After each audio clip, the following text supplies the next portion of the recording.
Anies, AHY. Nah ini kalau dipersiapkan dengan baik guys, ini bisa jadi alternatif yang cukup menjanjikan untuk dipertandingkan dengan kandidat-kandidat yang sudah mulai muncul dari sekarang nama-namanya. Nah, disitulah ya ada pihak-pihak yang melihat ya sebagian kalangan juga melihat bahwa upaya untuk menggagalkan revisi undang-undang pemilu ya artinya upaya untuk memastikan tidak ada pilkada di 2022 dan 2023 dengan upaya kudeta kepemimpinan AHY di Partai Demokrat ini ketemu nih guys pada satu titik.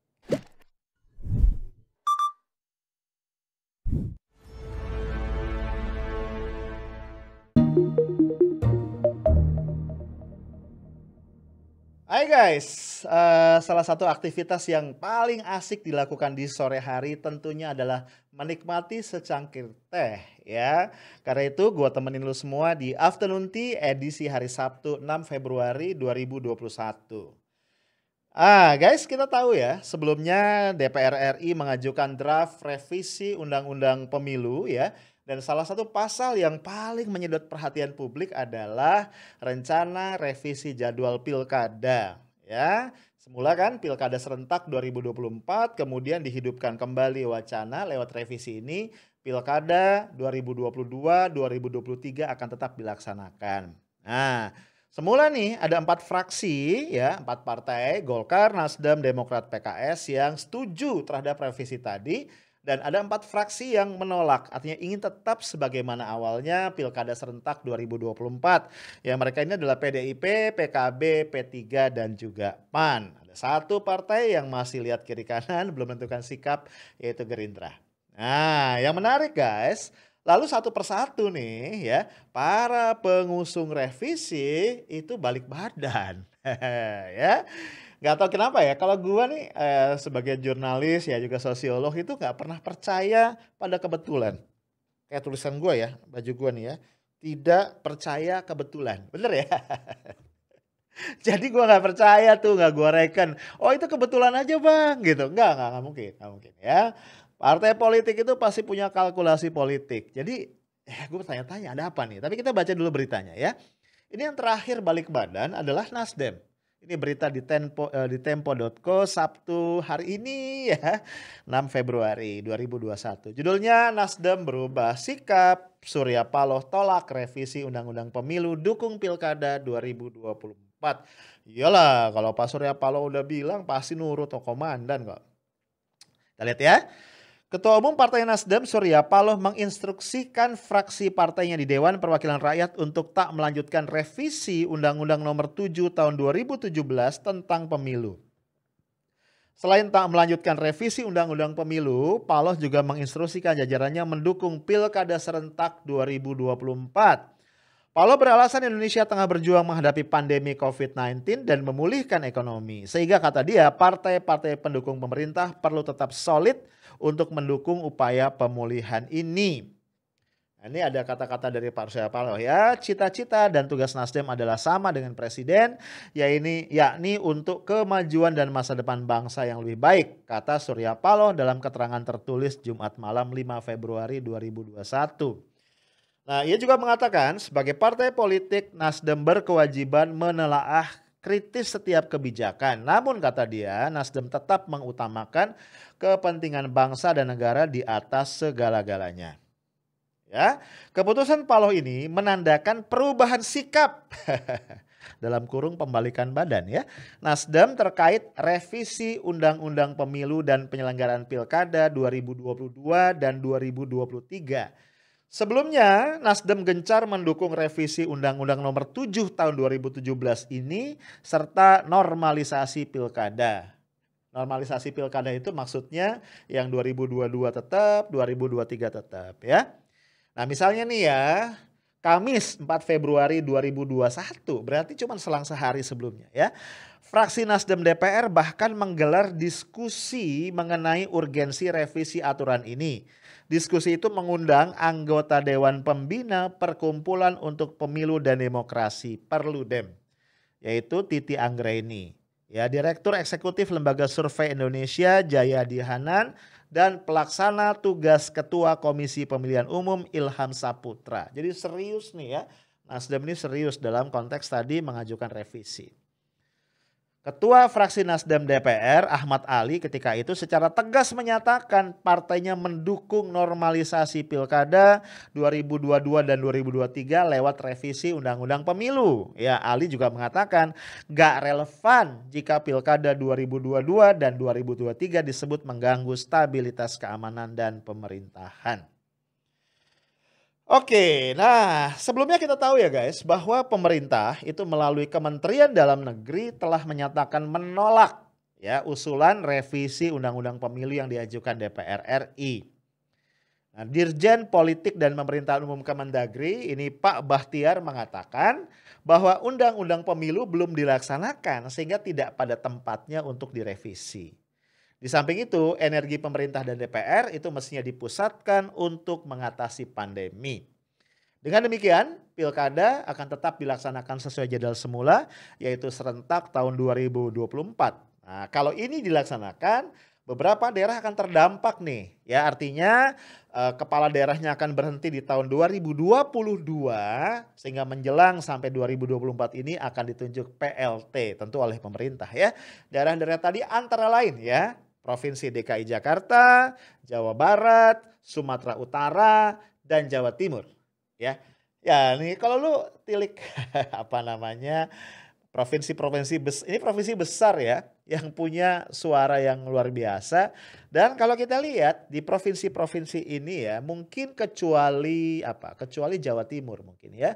Kalau kita lihat nih ya, partai-partai pengusung pemerintah itu kayaknya rata-rata mengalami masalah nih. Ya ini daerah-daerah ini bukan daerah yang ringan ya bagi PDIP dan teman-temannya yang mengusung pemerintah. Jadi kalau kemudian ada kecurigaan, ada dugaan ya ini adalah upaya untuk memuluskan, melanggengkan kelanjutan kekuasaan yang nggak boleh disalahin juga ya.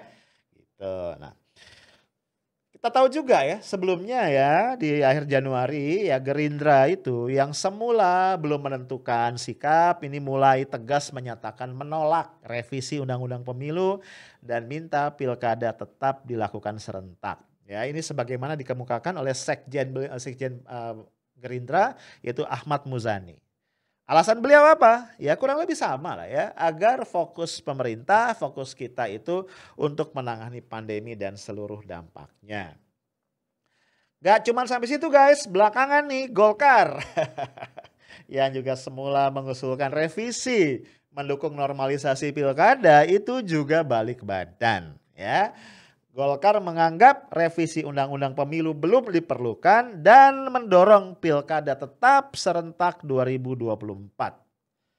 Nah, hal ini diungkapkan oleh Ketua Bapilu Golkar ya, yaitu Pak Maman Abdurrahman yang bilang begini. Saya melihat belum perlu dilakukan revisi mengingat Undang-Undang Pemilu ini baru disahkan 2016 dan kita belum bisa menyimpulkan apakah berhasil atau tidak berhasil.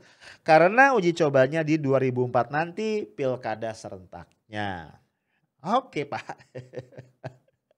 Kenapa awalnya setuju revisi ya? Nah guys, dengan balik badannya Golkar dan Nasdem ya dan juga dengan sikap Gerindra yang baru dikeluarkan itu ya menolak menolak draft revisi ini, maka hampir pasti ya, hampir pasti 99,99%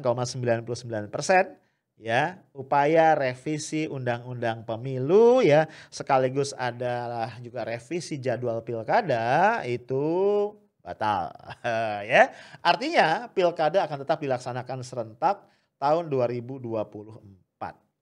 Nah, again gue bilang ya, sebagai sosiolog, sebagai jurnalis, gue nggak percaya kebetulan. Ya, awalnya ada 4 fraksi yang menyatakan mendukung revisi kan gitu ya. Kemudian kok tiba-tiba 2 balik badan, kemudian Gerindra ini menarik ya. Karena kita lihat, tadi gue bilang salah satu daerah terdampak itu adalah DKI Jakarta ya. Gubernurnya Anies Baswedan. Kita nggak boleh lupa nih.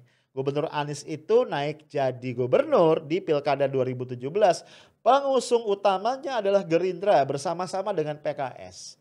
Jadi bisa kita anggap ya nggak salah kalau dikatakan Anies ini adalah gubernurnya Gerindra nih, ya hasil usungannya Gerindra.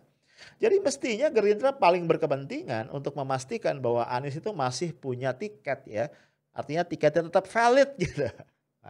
Nah, gua nggak tahu nih apakah sikap Gerindra yang kemudian ingin tetap pemilu Pilkada 2024 ini punya hitungan-hitungan tersendiri. Jadi artinya gua jadi bertanya-tanya nih, apakah ada kalkulasi politik yang terus dinamis berubah gitu ya? Atau ini juga berkaitan dengan dugaan atau spekulasi beberapa pihak bahwa ini adalah upaya untuk mengganjal sejumlah kandidat potensial yang kalau dikasih panggung itu akan bisa moncer ya, akan bisa bersinar di bursa Pilpres 2024 ya. Ya, kita bisa paham bahwa salah satu yang dimaksud kalau ke arah sana ya adalah Gubernur Anies Baswedan. Nah, kalau konteksnya diperluas guys, ini bisa dipahami. Jika muncul juga spekulasi bahwa upaya kudeta terhadap Partai Demokrat ya yang ditengarai melibatkan KSP Muldoko, ini juga ada kaitannya ya. Karena bagaimanapun guys ya, walaupun saat ini jumlah kursi Demokrat di DPR RI tidak terlalu banyak, tapi Demokrat ini punya resources yang cukup kuat untuk mengganjal ya. Mengganjal apa? Mengganjal mulusnya upaya dari pihak-pihak yang sebelumnya mendukung Pak Jokowi untuk menduduki kekuasaan, ya mengganjal upaya-upaya pihak-pihak ini untuk apa? Untuk melanggengkan kekuasaannya sampai Pilpres 2024. Ya mungkin mereka tidak lagi mengusung Pak Jokowi ya karena Pak Jokowi sudah 2 periode, akan mengusung yang lain, tapi pihaknya sama nih. Nah, mereka melihat orang-orang seperti Anies ini potensial ya, dan Demokrat juga potensial gitu ya.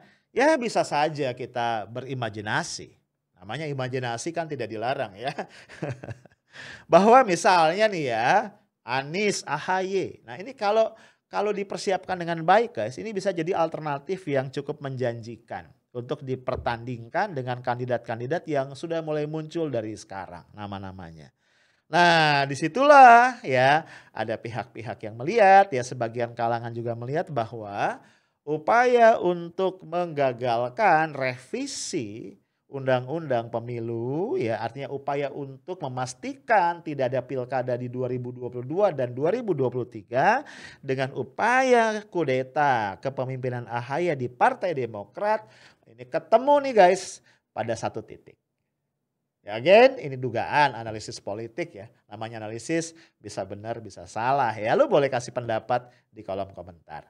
Itu aja dari gua guys. Stay tough, smart, and professional. Assalamualaikum warahmatullahi wabarakatuh.